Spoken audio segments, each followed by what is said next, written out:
Oi pessoal, tudo bem? Professor César falando. Estamos aqui para mais uma aula de ensino remoto de emergência. Bom, gente, no último vídeo nós terminamos aqui o exercício 13, né? Pegamos aqui o infravermelho do nonanal. Bom, estruturas já muito bem conhecidas, né? O garfinho aqui de CH3, CH2, a carbonila, que é um pico novo pra gente. Tem essa estruturinha aqui, né, que é bem conhecida também. Esse biquinho, que é característico, né, para aldeído, ajuda a gente a identificar um aldeído, porque o grande problema, né, quando a gente está olhando para a carbonila de compostos carbonilados, é muito comum a gente ficar em dúvida entre se o espectro que a gente está em mãos, ele é aldeído ou cetona, porque naquele checklist de ficar eliminando as estruturas, o que acontece, né? A ácido carboxílico, amida e éster a gente elimina rapidinho, né? A gente fica sempre em dúvida lá no final se é aldeído ou se é cetona. Professor, como é que eu separo, como é que eu cravo se é aldeído ou se é cetona? Normalmente esse biquinho me ajuda a pensar que é aldeído.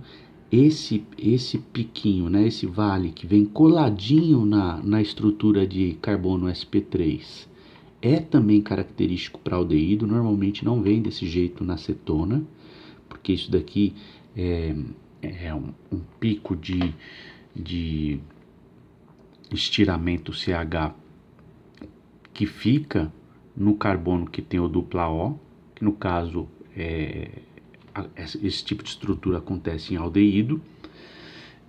Uma outra coisa aqui, uma dica muito importante para ajudar você a identificar é olhar aqui, ó. Então, olha onde está saindo a carbonila, em 1700 e uns quebradinhos, ó. 1700 e quanto, ó. Vem aqui na escala, na tabela, que você vai ver, ó. Ele está saindo, deixa eu ver se eu aproximo para você ver. Ele está saindo em 1728, olha lá. Olha lá. 1728. A transmitância percentual é 10%, olha lá.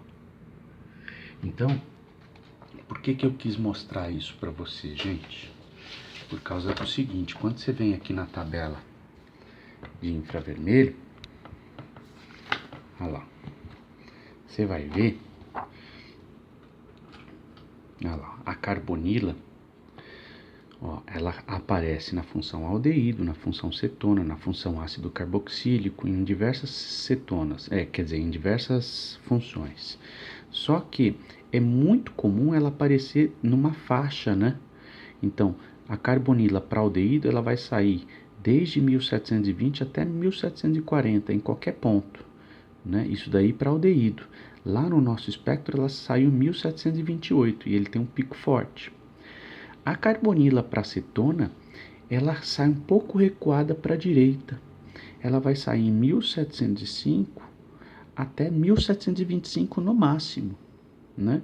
Então, como lá no nosso espectro ela saiu em 1728, então ela saiu depois. Aquele pico de carbonila não pode ter vindo de cetona. É claro que essas tabelas elas são aproximadas, né? Mas isso aqui ajuda a gente a pensar que carbonila que é. É de aldeído ou de acetona, né? Ou é de cetona.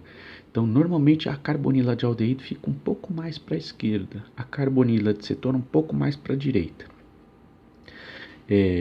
Por isso que eu falei para vocês lá em vídeos anteriores, aquela tabela às vezes ela é bem útil, porque ela traz no detalhe para a gente aonde ocorreu o pico de absorção, né? E aí a gente viu ali que ele ocorreu numa frequência, né, no número de onda de 1728.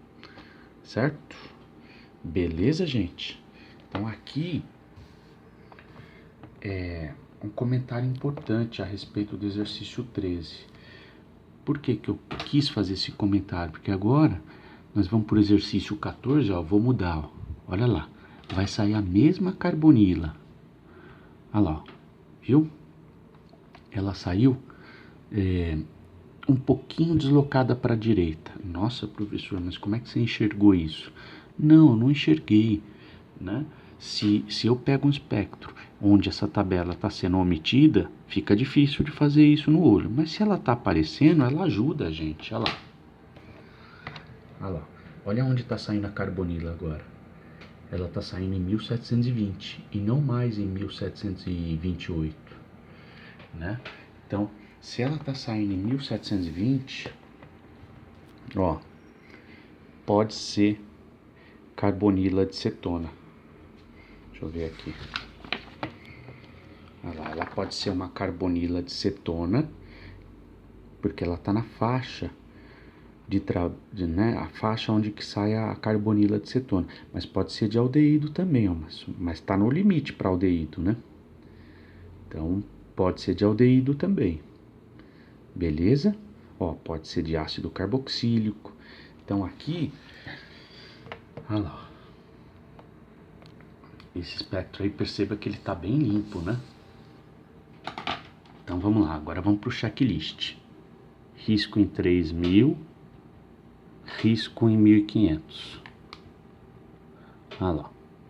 Então não está aparecendo nada depois de 3.000, né?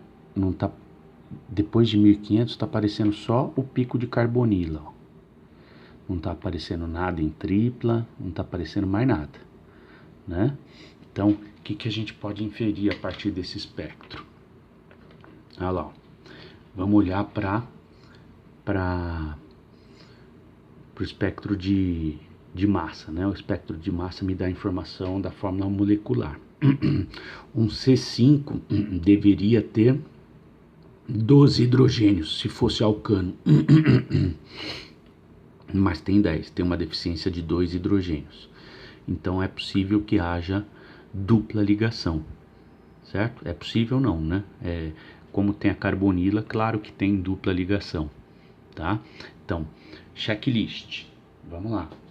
Então, tem pico de característico de carbonila? Tem. Então, se tem carbonila, pode ser função ácido carboxílico, amida, éster, aldeído ou cetona. Vamos ver, é ácido carboxílico? Não, porque se fosse ácido carboxílico, teria bacia aqui depois de 3.000, né? É amida? Também não, porque se fosse amida, teria o piquinho de amida aqui depois de 3.000. Professor, mas você não mostrou ainda o pico de amida. Calma que eu vou mostrar. Pode ser éster? Não, não pode ser éster, porque senão teria aquele pico meio gordinho, meio esquisito saindo aqui entre 1.000 e 1.300, né? Aquele pico diferentão. Também não é éster. Então, novamente, eu fiquei entre aldeído e cetona, né? Então, é muito interessante aqui, ó, as estruturas que a gente já conhece. Ó, esse aqui é pico característico de estiramento CH de carbono sp3. Ele só sai um pouco mais recuado para cima, né? Mas é pico característico de CH, estiramento CH. Olha aqui ó, os dois garfinhos aqui, ó, de caracterizando a estrutura de CH2 e CH3. Olha lá.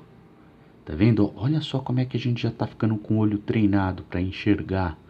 É esse o propósito do tio, treinar o olho de vocês. Ó, garfinho CH2 CH3. Pico de carbonila, estamos entre aldeído e cetona. Tem esse pico aqui, ó, que nem tem na tabela mais simples de vocês, tem na tabela um pouco mais complicada. Deixa eu ver se eu trago aqui a tabela para vocês. Olha lá, esse pico aí ajuda a gente a identificar que é cetona. Mas ele é bem ruizinho de ver, viu? Olha lá, quando eu olho para a tabela que traz lá pra gente. Deixa eu ir com... Quando eu olho a tabelinha aqui de cetona, olha lá.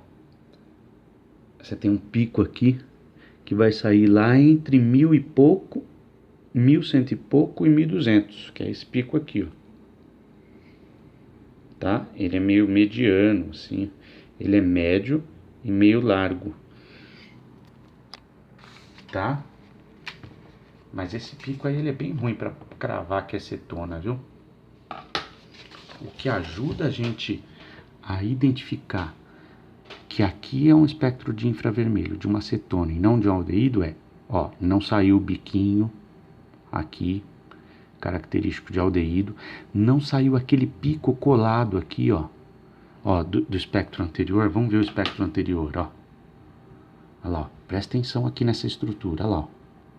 Olha lá, ó. Sai esse pico colado aqui, ó, característico de CH de aldeído, tá? Não saiu esse pico, então posso eliminar por aqui, né? Olha só que legal. Então, dito tudo isso, esse daqui é um espectro de infravermelho da 3-pentanona. Tem como cravar que é a 3-pentanona? Não, não tem. Eu teria que precisar do espectro de RMN para saber o esqueleto carbônico, tá? Mas a gente tira uma série de informações bem importantes. Perceberam que esse pico de carbonila é um pico um pouco mais recuado para a direita, o que caracteriza ser de cetona? Então, isso aqui, ó, essa tabelinha às vezes ajuda, tá? Nem sempre ela vem para interpretação, não tem problema, né? Se não vem aqui, ó, eu não tenho pico de aldeído aqui, eu cravo que é cetona. Tá bom? Bom, eu vou parando o vídeo por aqui. Beijo, beijo e até a próxima atividade.